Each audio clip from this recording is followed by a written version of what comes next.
नमस्कार दोस्तों, एक लंबे अंतराल के बाद मैं आप लोगों के सामने हूँ और एक बार फिर मैं मुखातिब हूँ देश की दो चर्चित घटनाओं को लेके, जिसके चलते कि महाराष्ट्र की राजनीति में एक नया तूफान खड़ा हो गया है। और महाराष्ट्र में जिस तरह से केंद्र और राज्य की एजेंसियां एक दूसरे के खिलाफ कार्रवाई कर रही हैं, एक दूसरे के विरुद्ध आरोपों का जखीरा तैयार कर रही हैं, वो अपने आप में एक अलग तरह की चुनौती पैदा करता है संसदीय लोकतंत्र में। और ये माना जा रहा है कि केंद्र राज्य संबंध जो फेडरल स्ट्रक्चर है हमारे संविधान का और हमारे देश का, क्या उसके तहत इस समय केंद्र और राज्य की सरकारें और उनकी एजेंसियां ठीक ढंग से काम कर रही हैं। मैं यहाँ चर्चा करना चाहता हूँ दो घटनाओं की। पहली घटना है जो परमबीर सिंह वर्सेज अनिल देशमुख, जो इस समय जेल में हैं। केंद्रीय जांच एजेंसी ईडी ने उनको गिरफ्तार कर रखा है, उनके साथ कई और लोगों को गिरफ्तार कर रखा है और उनके विरुद्ध आरोप लगाया था मुंबई के पूर्व पुलिस कमिश्नर परमबीर सिंह ने।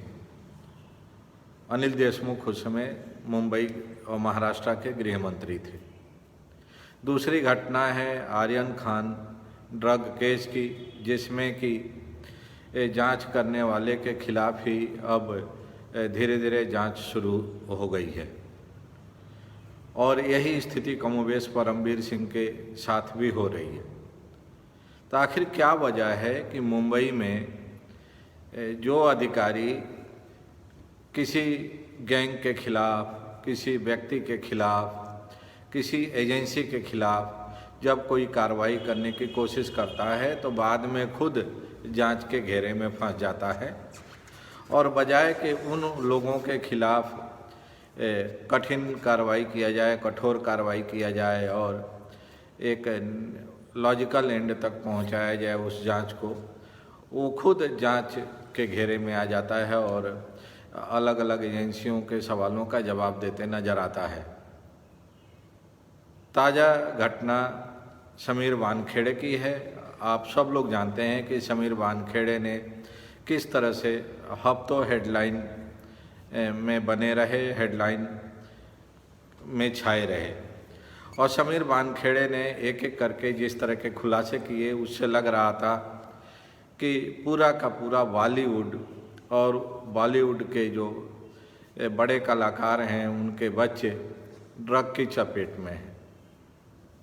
लेकिन जब महाराष्ट्र के एक मंत्री नवाब मलिक ने समीर वानखेड़े और उनकी इंटीग्रिटी, उनकी ऑनेस्टी को ही कटघरे में खड़ा कर दिया और एक एक करके उनके विरुद्ध आरोपों की जो फहरिस्त जारी हुई, तो अंततः एनसीबी को समीर वानखेड़े से ही न केवल आर्यन खान ड्रग केस बल्कि 5 और जांच जो कि समीर वानखेड़े कर रहे थे, उन 6 के 6 जांच को उनसे वापस ले लिया गया और अब दिल्ली की जो टीम है एनसीबी की, उसको उन सभी जांचों को सौंप दिया गया है।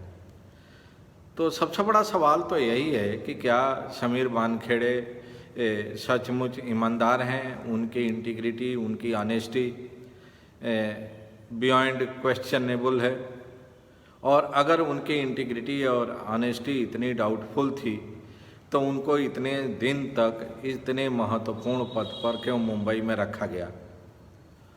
और अगर एनसीपी या महाराष्ट्र की सरकार को लगता था कि समीर वानखेड़े गलत हैं, वे ड्रग रैकेट चलाते हैं, उनका एक ऑर्गेनाइज्ड गैंग के वो सरगना की तरह काम करते हैं और जो लोग उनके इशारे पर पैसा नहीं देते हैं उनके विरुद्ध गलत आरोपों में फंसाते हैं, तो आखिर इतने दिन तक मुंबई के जो नेता हैं, जो एनसीपी के नेता हैं, जो महाराष्ट्र की सरकार है, वो क्यों चुप्पी साधे रही? क्यों नहीं इसके पहले समीर वानखेड़े के खिलाफ शिकायतें दर्ज कराई गई? क्यों नहीं समीर वानखेड़े के खिलाफ प्रेस कॉन्फ्रेंस ऑर्गेनाइज किए गए? क्यों नहीं समीर वानखेड़े की जो जाति प्रमाण पत्र है उसको उछाला गया? क्यों नहीं उनका जो विलासितापूर्ण जीवन है उसको समाज के सामने लाया गया। एनसीबी और उच्च अधिकारियों के सामने रखा गया।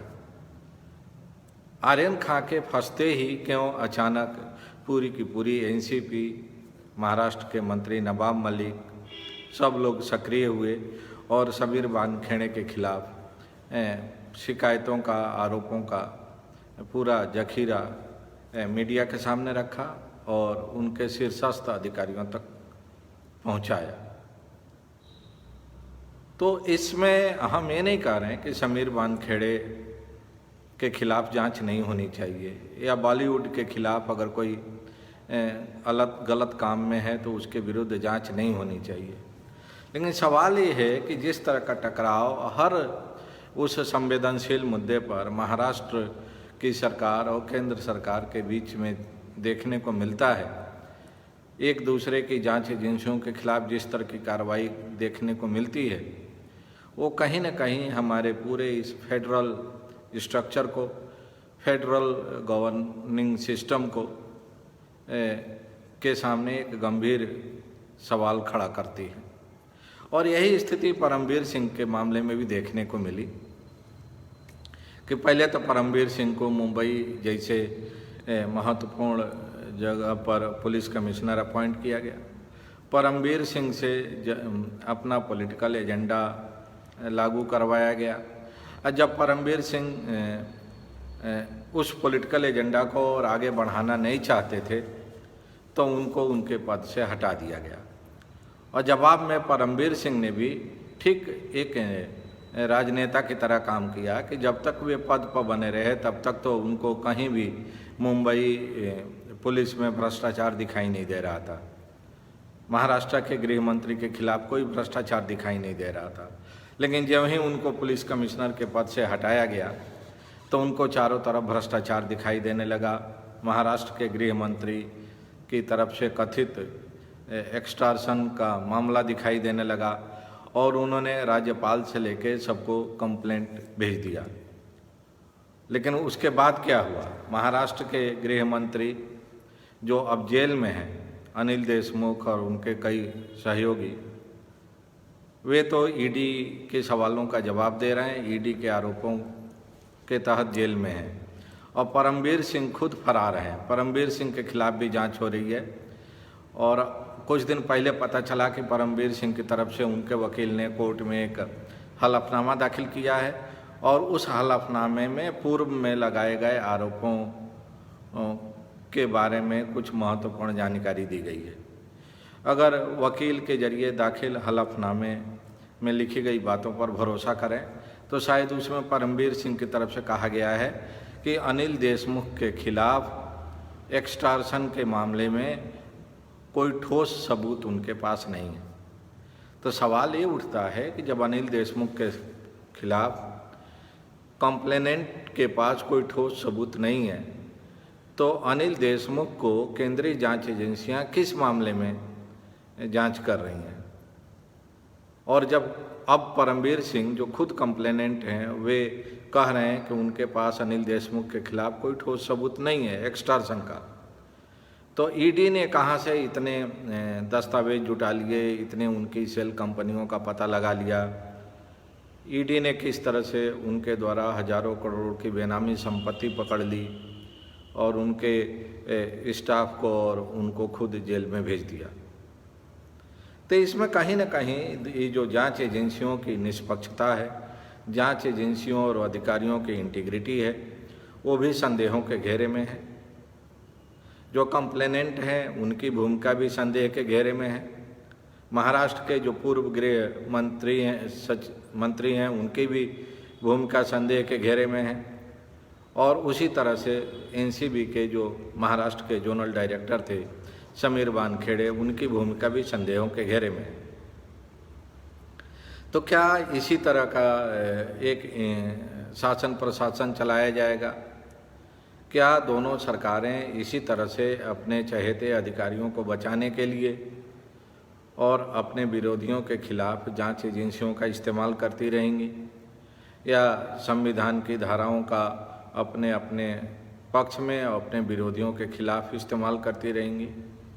ये सबसे महत्वपूर्ण सवाल है और इस पर विचार करने की ज़रूरत है और विचार उन दो सरकारों को भी करने की ज़रूरत है और उन जांच एजेंसियों के शीर्ष अधिकारियों को भी करने की ज़रूरत है कि संविधान में टकराव के बजाय कोऑपरेटिव फेडरलिज्म के तहत एक दूसरे को सहयोग करके एक दूसरे की को साथ लेकर गुड गवर्नेंस देने की परिकल्पना है, व्यवस्था है और जो दोषी हैं उनके विरुद्ध सख्त कार्रवाई करने की व्यवस्था है।